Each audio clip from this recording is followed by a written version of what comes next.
कल बेगम से ज़रूरी बात करना थी।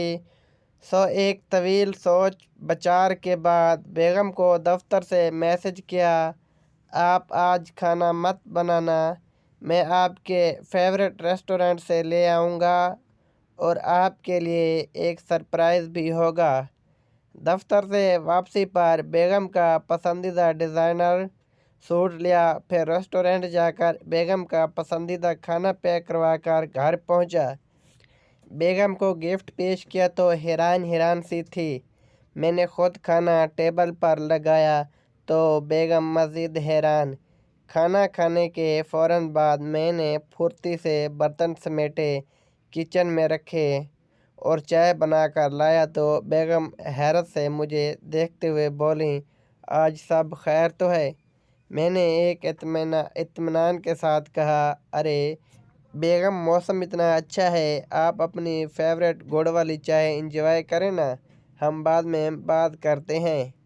चाय ख़त्म होते ही बेगम बेडरूम में चली गईं, जबकि मैंने लैपटॉप ऑन करके 2-3 ईमेल्स का जवाब दिया और कमरे में पहुंच गया जहां बेगम थकी हारी सी लेटी थी। मैंने पूछा, बेगम क्या हुआ, तबीयत तो ठीक है? बेगम बोली, थक गई, सारा दिन घर के काम करके टांगें दर्द कर रही हैं। मैं फ़ौरन आगे हुआ और कहा, लें बेगम, मैं दबा देता हूँ, घर के काम इतने आसान तो नहीं होते ना।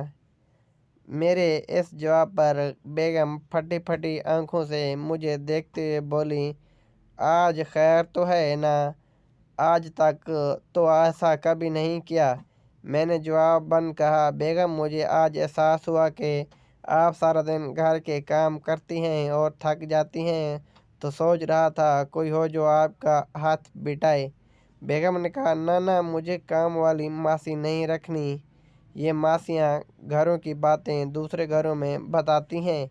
मैंने फ़ौरन कहा, अरे बेगम, काम वाली मासी कौन रख रहा है?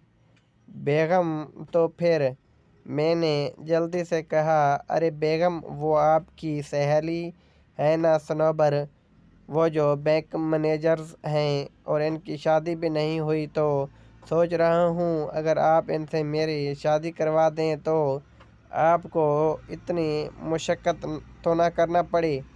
मेरी इस बात के बाद मेरी आँख अस्पताल के आईसीयू में खुली है और डॉक्टर्स के बकौल मुझे 7 घंटे बाद होश आया है और 3 पसलियाँ, 2 दांत और 1 टांग मुतासर हुए हैं।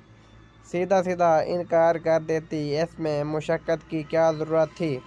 अगर स्टोरी अच्छी लगी हो तो चैनल को सब्सक्राइब करके बेल आइकन को प्रेस कर लें ताकि हर नई आने वाली वीडियो का नोटिफिकेशन बआसानी आप तक पहुंच जाए। शुक्रिया।